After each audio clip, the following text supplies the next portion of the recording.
সময় আর পরিস্থিতি মানুষকে এতটাই বদলে ফেলে যেটা মানুষ কখনো কল্পনাও করতে পারে না।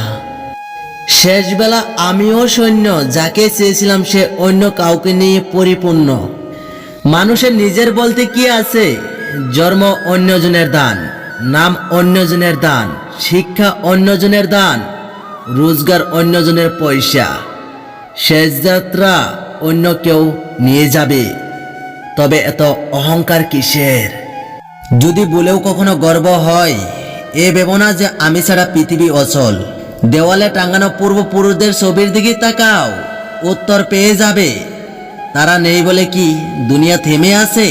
84 লক্ষ প্রাণীর বসবাস এই পৃথিবীতে। মানুষ শুধু রোজগার করে, বাকি প্রাণীরা কিন্তু অনাহারে মরে না। আর মানুষই একমাত্র প্রাণী যাদের পেট কখনোই ভরে না। বেশি চিন্তা করবেন না, আল্লাহ জানেন যে আপনি কি চান এবং আপনার হৃদয় যা চা।